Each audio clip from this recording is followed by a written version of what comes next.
away on the day Grandpa died. Speaking out against anything unjust or packed with lies, she chained herself to a statue of an eagle in the lobby of Power Co. Started yelling through a megaphone, "There's corruption on the highest floor!"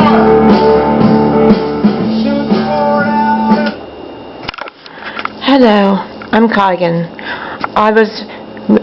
During my read of I'm still reading it, the slave species of the gods, there was something mentioned and I wanted to talk about it. But first, I wanted to read a poem. It says, it's called Giving Back. Imagine a world without money, a world where there's no yours or mine, where nobody's helping for personal gain, they're helping out just to be kind. The Creator above would be smiling, but right now he's just feeling sorrow and wants nothing more than for us to stand up and show him a brighter tomorrow. That's what we want, what we're working toward. Now, in the book, Slave Species of the Gods, it mentions something like that. Let's see. I really liked how they said it. Where is it?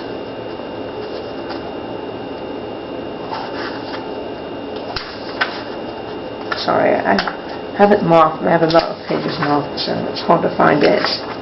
Let's see.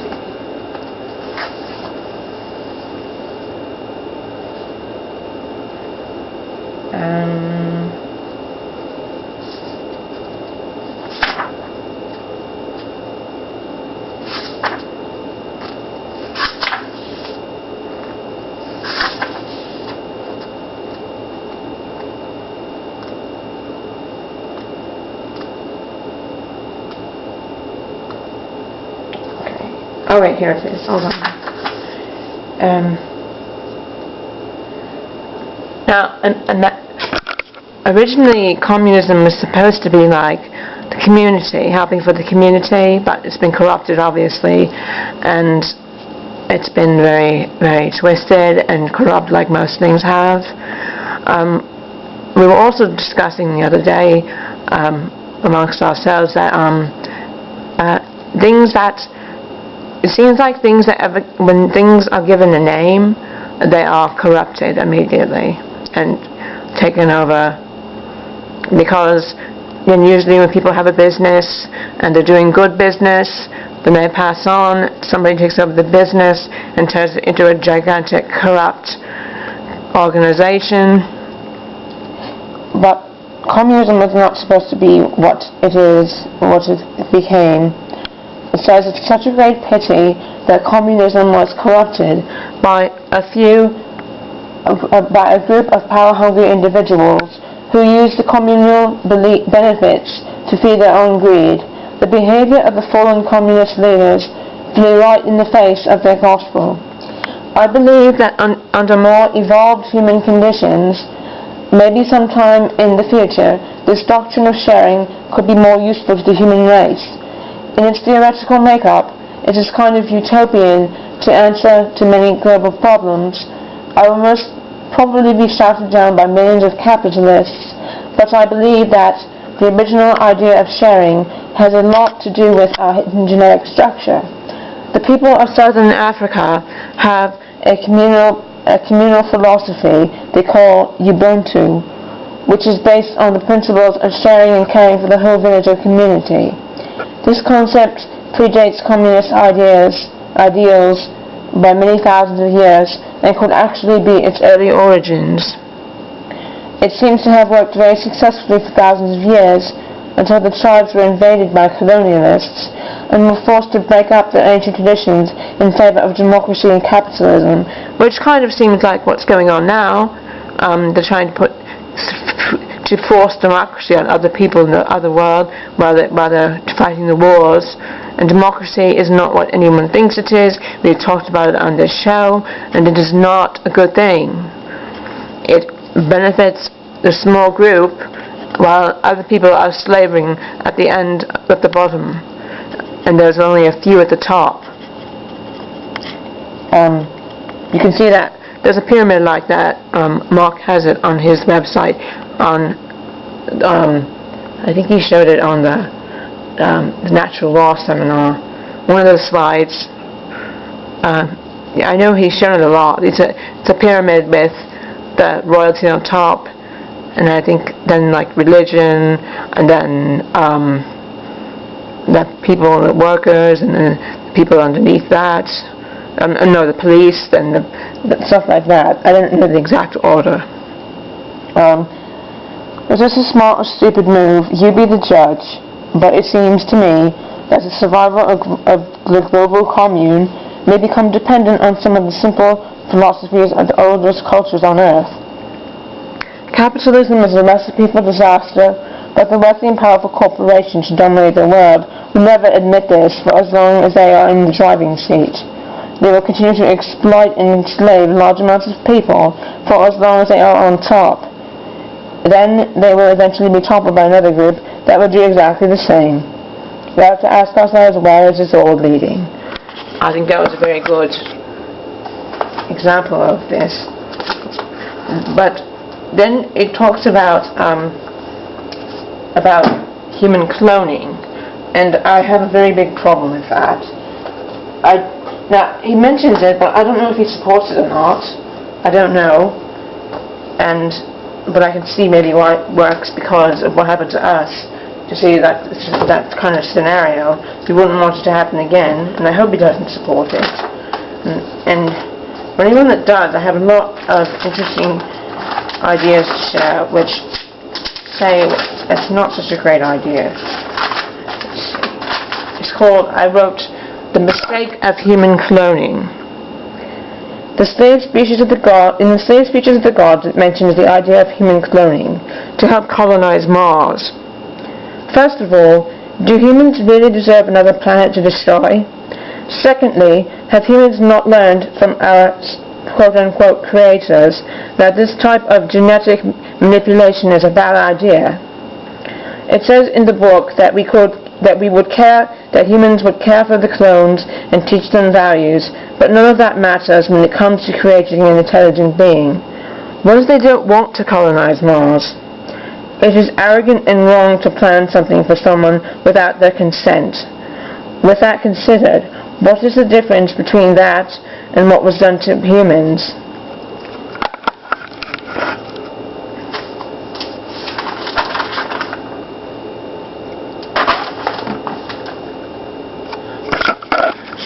If I myself were one of those clones, I would be devastated to find out that I was created not out of love or true care, but as a worker slave.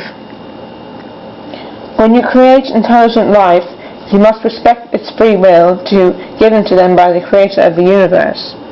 It is interesting that we claim to respect the golden rule, but when we see an opportunity to create life to serve our desires, that golden rule gets thrown under the bus. I really hope that before anyone starts cloning people, if they haven't yet already, they take a second of their precious time to put themselves in place of the clone and seriously think before they take action. I find it horrifically irresponsible that anyone would even think of doing something like this when humanity hasn't even figured out where it came from, and especially when research facts seem to suggest that this had been done to humanity. Humanity is an irresponsible child that has no business creating new children until it has figured out who or what it is. How many people bring children into this hellhole of a world because they want to? How many people have children that they cannot take care of?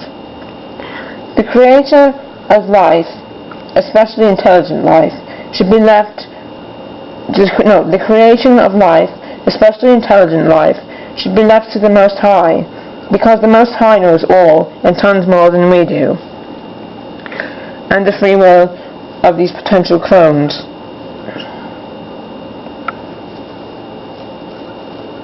The free will of these potential clones could very well come back and bite their human creators in the ass, and I would say it would be well deserved.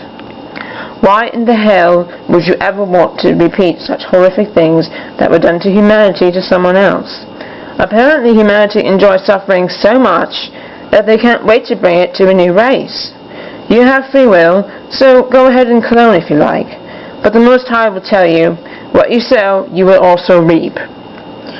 Also, consider the fact that these clones will be dehumanized by humans who feel that they are superior. Some may have good intentions to treat the clones nicely, but not everyone. Will there be some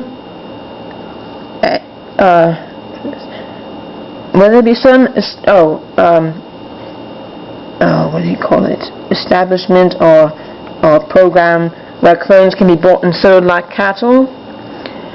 Will crimes committed against clones be taken seriously? Do clones have equal rights to humans? Does humanity really have the right to create intelligent life when it cannot even get its own act together? So that was some points I wrote about that. Why I say cloning is a very bad idea, and I really hope that humanity as a whole decides that, you know what, I think I'm not going to repeat the same mistake that my quote-unquote creators did. I'm not going to mess with things that shouldn't be messed with. A lot of things that are natural in nature are fought against, and because humanity doesn't want to be patient and see what there might be a method to the madness of nature. And I think that this should be considered before they just decide to create a whole other species without any thought or organization of themselves. And it's absolutely ridiculous. Now I've had some articles.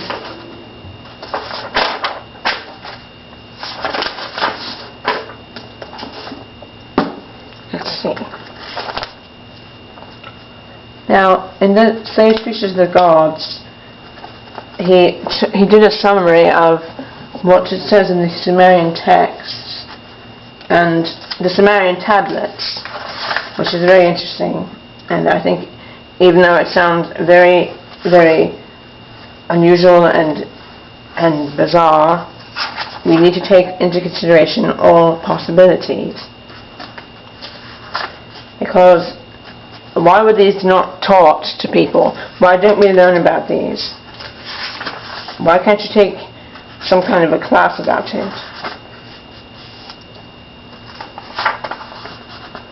Let's see.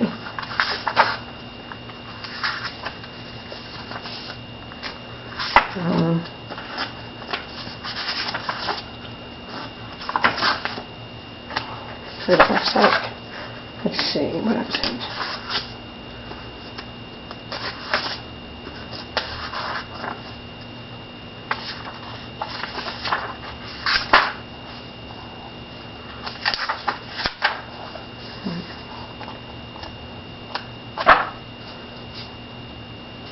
Okay.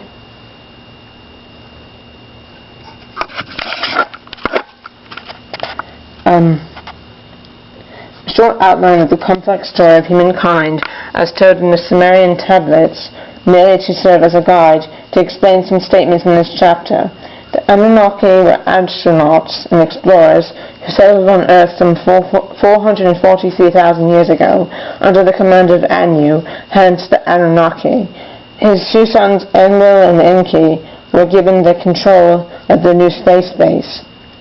They came in search of gold to help mend the planet Nibiru's falling ozone layer and atmosphere. Over time they sent as many as 600 explorers and workers to Earth, set up a multitude of mining operations in southern Africa, and a space command center in the Near East at Eridu, the oldest settlement on Earth. After some time and complaints from those Anunnaki who had to toil in the mines, they created a clone which was a mixture of their DNA with that of the Homo erectus creature that lived on Earth. They called this first primitive worker Ademu, and after some time they created a female partner for him to procreate. instead of being carried by surrogate Anunnaki females. As translated from the Sumerian tablet, let us create a Lulu, a primitive worker, the hardship work to take over, but the mark of our essence to fashion him. The new slave species became highly sought after by the Anunnaki in the Near East, and so began to toil there as well, away from his African cradle. The Anunnaki had a base established on Mars from where they could send larger shipments because of the lower gravity. This was before the cosmic events that caused the Great Flood on Earth, and also caused Mars to lose its atmosphere. Those who lived on Mars were called Igigi, but the cosmic events forced the Igigi to desert the planet and return to Earth. The sons of the Anunnaki and Igigi were referred to in the Nephilim in the book of Genesis and other literature, those who descended to Earth from heaven. Even Genesis tells us about these Nephilim who came to Earth and saw that the daughters of men were beautiful and had children with them. This created a whole new species of humans called the Aryans, who lived separately from the rest and influenced future civilizations to a greater extent. They were the followers of Marduk, who we will hear a lot more of later.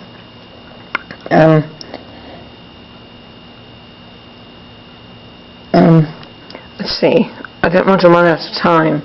I'll pick it up next week, and I'll pick it up next week, and well, whatever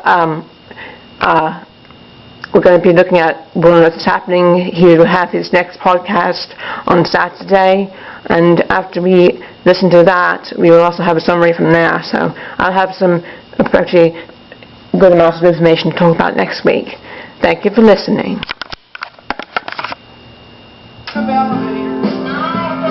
Components began to speak. Security couldn't get her down. She was welded to the eagle's beak.